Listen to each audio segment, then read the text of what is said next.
Kagabi mga Marikoy, gumawa na rin pala ako ng cookies. Naglagay lang ako ng brown sugar, tapos white sugar. Tapos nilagay ko na rin yung tirang paboritong butter namin. Pasensya na mga Marikoy, ngayon ko lang nalaman na ganito lang pala kadali gumawa ng cookies. Naglagay na rin pala ako ng isang itlog. Tapos naglagay na rin akong 2 baso ng all-purpose flour. Mix-mix lang natin mga Marikoy, kapag wala na tayong nakikitang puti, pwede na nun. Wala pala kaming masyadong sosyalin ng mga chocolates, kaya yung mga gagamitin ko, yung mga tira-tira lang dito. Gagamit ako ng Cloud9, Beng Beng at saka M&M para medyo kakaiba naman. Tapos nilagay ko na sa minix-mix ko kanina. Yung papel ng butter, di ko pa tinapon kasi gagamitin ko yung tirang butter dito. Kung wala kayong oven mga Marikoy, pwede naman kayong gumamit ng kawali lang tulad ng ginawa ko dati kung nanonood ka talaga kayo sa mga vlog ko. Naalala ko meron din kaming tirang almond kaya nilagay ko na din sa taas, dinurog-durog ko lang. Tulad ng pagdurog ng ex mo sa puso mo, ano daw? Tapos pagkalipas lamang ng 5 or 10 minuto, ayan na mga Marikoy, luto na. Itong si Jace naman excited.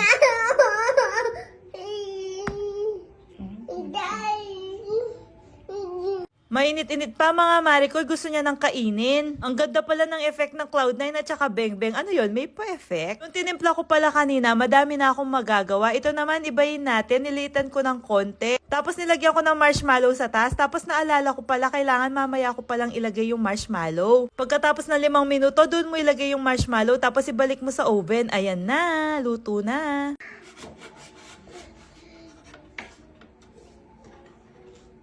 Like it. Mga Marikoy, ganito nga pala ako mag-ayos. Gumagamit nga pala ako ng scrunchie para pantali sa buhok ko.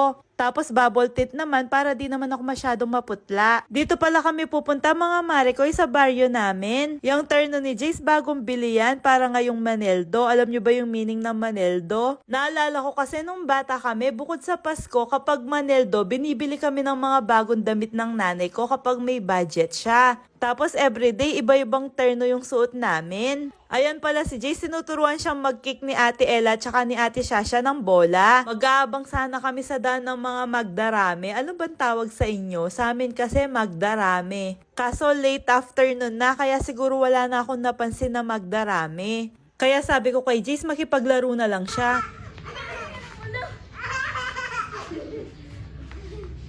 Wala siyang alam sa mga nilalaro nila kaya tinuturuan siya. Yung palang gamit kong bubble tint, galing sa BK Cosmetic na ginagamit ko talaga. Tapos yung pangalan niya ngayon, Beauty Cafe na. Mamimigay pala ako ng giveaway package mga Marikoy sa Facebook page namin. At isa sila sa major sponsor natin. Isasama ko din tong mga scrunchie na galing din sa kanila. Lalagay ko na lang sa bio ko yung link kung saan makakabili ng mga ganito.